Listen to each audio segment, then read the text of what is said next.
Olá, gente boa, você está no canal Balaio Literário. Eu sou Antônio da Costa, escritor e poeta, e hoje vamos para o que interessa. Vamos continuar falando sobre o livro Você Já Pensou em Escrever um Livro, de Sônia Belotto? Hoje quero falar sobre criando textos eficazes. O cenário aqui está diferente, que eu não estou no meu escritório, na minha casa, estou na minha cidade natal, Esperança, na Paraíba, mas eu não poderia deixar de gravar este vídeo para o canal. Como criar textos eficazes? Era uma característica comum aos escritores do século XVIII e XIX desenvolver grandes descrições em seus textos, coisas do tipo: ao amanhecer, o sol pálido iluminava os fracos raios de luz da cidade. Igor caminhou pela rua de pedras, cujas até a longa escadaria que levava ao casarão.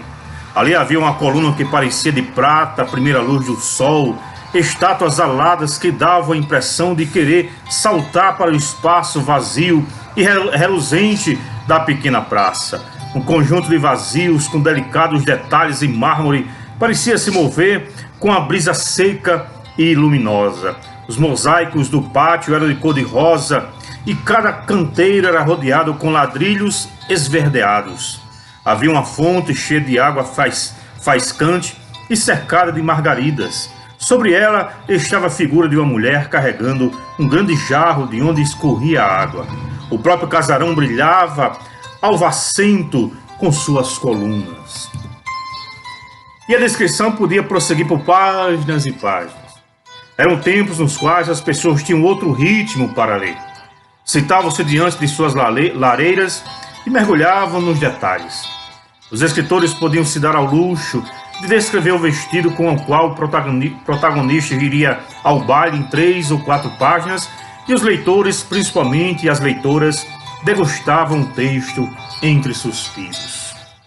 Mas os tempos mudaram, e como mudaram. Após o surgimento do cinema e da televisão, o ritmo das histórias mudou. As grandes descrições foram substituídas pelas cenas de ação. Diante de um texto descritivo com detalhes excessivos, costumamos bocejar e pensar se ainda vai demorar muito para o autor começar a fazer as coisas acontecerem. Além dos filmes, os jornais e as revistas também influenciaram bastante a mudança no nosso ritmo de leitura. As notícias têm que ser ágeis e cativantes. Muitas editoras criam manuais de redação e estilo de modo a uniformizar o texto dos jornalistas e estabelecer o ritmo padronizado. A outra responsável por instituir um estilo mais dinâmico de texto é a linguagem publicitária. O texto publicitário precisa ser enxuto e eficaz em seu grau mais elevado. Muitas vezes é necessário transmitir todo o conjunto de ideias em 3 ou 4 palavras que serão exibidas no outdoor.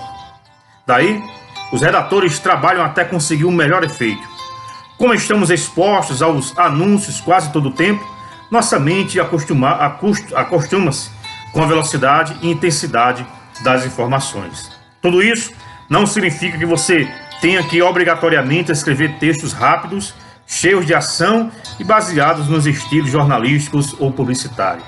Já dissemos que estabelecer regras para criar bons textos é como tentar construir estradas no oceano. Não existem fórmulas que funcionem sempre. Você pode produzir um texto no estilo antigo, contendo longas descrições, e torná-lo um best-seller. No entanto, é importante estar consciente que a moda atual são os textos mais enxutos e movimentados. Apostar num outro estilo que pode atrapalhar ao invés de ajudar. Apesar de não existirem regras, vamos apresentar alguns recursos que podem ser aplicados para tornar o texto mais interessante, né? O que a autora diz aqui é muito real. Antigamente, quando não se tinha televisão, internet, você pode até ver que vídeos com mais de 15 minutos, muitas pessoas já acham, né, longos demais. É isso que a gente tenta colocar, de 15, no máximo 20 minutos, porque as pessoas, um dia a dia, um corre-corre, né? E muita informação, muita coisa para concorrer com um livro, por exemplo, com vídeos na internet. E aí você não pode cansar nem o leitor, nem o internauta, né? Ele quer agilidade, ele quer, né? Enfim, por isso que se inventou o Twitter, né? Por isso que as pessoas hoje, devido ao dia a dia, do corre-corre diário, né, da sua luta diária, não dispõe de tempo para estar lendo, pelo menos a grande maioria, né? Para estar lendo longos romances, né? De 1000 páginas, por exemplo. Claro que existem as exceções, como foi dito aqui. Mas vamos lá. Existem algumas regrinhas básicas, né? Primeiro, prefira as frases curtas. Geralmente as pessoas têm pouco tempo para ler e desejam saber logo qual é a informação que o texto contém. Frases muito longas são muito mais difíceis para serem digeridas pelo cérebro. Construções desse tipo podem ser maravilhosas para demonstrar seu domínio da gramática, mas tornam o texto cansativo. Não esqueça que o principal propósito do texto é transmitir informações de forma clara para o leitor. Quando estiver criando o texto, caso tenha dúvida no uso de alguma palavra ou expressão, o melhor é eliminá-la e usar outra que você domine. Quando escrevemos e ficamos em dúvida, geralmente deixamos o texto perder o ritmo, né, na sequência. Segundo lugar, deixe o leitor criar uma imagem particular. Ninguém gosta de textos empolados e cheios de rococóis.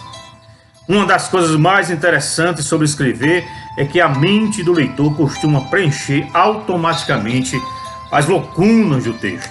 Por exemplo, quando você escreve "Chegamos à casa no alto da montanha", cada leitor cria uma imagem mental de uma casa na montanha. Não é necessário despejar uma porção de informações extras para descrevê-la em detalhes. Forneça apenas os detalhes essenciais e deixe a mente do leitor se encarregar do resto. Lembre-se de que os adjetivos trazem embutido um julgamento, que nem sempre vai ao encontro da expectativa do leitor. Prefira os substantivos e verbos mais específicos que indiquem melhor a imagem que você quer transmitir. Ao invés de "chegamos à casa no alto da montanha, era uma velha construção de madeira", o texto fica muito mais enxuto se escrevemos "chegamos à cabana na montanha". Cada leitor cria a imagem de cabana que mais lhe agrade. Mais uma vez, lembre-se de que não existem regras para escrever bons textos. Se você sentir que precisa abusar dos adjetivos e advérbios para produzir um determinado efeito, não se iniba, vá em frente, né? Quebra essa regra. O importante é prender o leitor do princípio ao fim. E quando terminar a leitura, ele deve sentir-se satisfeito, né? Nós já falamos sobre isso aqui. Terceira regra: ilustrações para adultos. Você já ouviu uma criança reclamando que não gosta ou que não gostou de um livro porque ele não tinha figuras? As crianças adoram os livros ilustrados, pois os desenhos estimulam ainda mais a imaginação. No entanto, quando crescemos, nossos interesses pelos desenhos parecem diminuir. Às vezes, quando estamos lendo e vemos uma ilustração, ficamos até decepcionados com a imagem. Sabe por quê? Porque o desenho geralmente é bem menos sofisticado que as imagens que criamos em nossas mentes. As crianças precisam das ilustrações porque estão numa fase de absorver novas imagens. Os adultos já têm seu próprio conjunto de imagens estabelecidas. Por exemplo, se o livro infantil tem um desenho de um dragão, a criança vai admirá-lo de olhos arregalados, pois talvez seja a primeira vez que esteja vendo um dragão. Para um adulto, basta a palavra dragão para evocar a imagem particular de um dragão. É interessante isso? Você pode imaginar um dragão com mais de 20 metros de altura, cuspindo fogo suficiente para incendiar toda uma cidade. Agora, suponha que você vire a página e veja o desenho de um dragão um pouco maior do que um cavalo e com cara de bobo. Com certeza irá se decepcionar. O fato é que os adultos também adoram livros ilustrados, mas, diferentemente das crianças, os adultos gostam de ilustrações escritas. Podemos usar as palavras para construir as ilustrações na mente do leitor. Mas como ilustrar livros com palavras? As formas mais eficazes são as analogias, as metáforas e os exemplos. Neste texto que você acaba de ler, usei um desses recursos. Quando escrevi "estabelecer regras para criar bons textos é como tentar construir estradas no oceano". A Apliquei uma analogia. Note que a analogia funciona como uma ilustração. Alguns escritores usam metáforas em seus textos. Quando bem utilizado, o estilo metafórico é extremamente poderoso. Em 1998, o escritor americano Steven Johnson escreveu o livro Quem Mexeu no Meu Queijo? A história sobre dois duendes e dois ratos que vivem no labirinto é uma metáfora sobre o comportamento das pessoas diante das dificuldades da vida. Resultado, milhões de exemplares vendidos em todo o mundo. Outro exemplo é a parábola bíblica do semeador. Quando se diz que as sementes podem cair no chão estéril, entre os espinhos ou no solo fértil, está se falando realmente sobre as três formas de como novas ideias podem ser recebidas pelas pessoas. Você não precisa escrever todo o texto em estilo metafórico. Pode usar metáforas para ilustrar partes dele ou consolidar as ideias apresentadas. Olha que excelente recurso, não é? Os exemplos também são ilustrações eficazes. Neste texto, quando escrevi a parábola bíblica do semeador é um exemplo, ou em 1998, o escritor americano, usei exemplos para ilustrar o texto. A analogia compara ideias. A metáfora remete a outra ideia com estrutura semelhante. O exemplo confirma a ideia. Treine a aplicar esses recursos aos seus textos e seus leitores irão adorá-los. Sem perceber, eles estarão lendo textos contendo ilustrações para adultos. Muito bem. E aqui eu quero dar um exemplo, né, de um livro que foi escrito totalmente dentro de analogias, que se tornou um best-seller mundial, né, até hoje um dos livros mais vendidos de todos os tempos, né, tirando a Bíblia. O livro é O Peregrino, de John Bunyan. Eu já li, reli, já fiz vídeos sobre o livro Peregrino. É um livro cheio de analogias, falando sobre a vida de um homem chamado Peregrino, quando ele caminha e ele vai ter várias dificuldades, vai enfrentar vários perigos, várias provações, até chegar à cidade celestial, que é o alvo dele.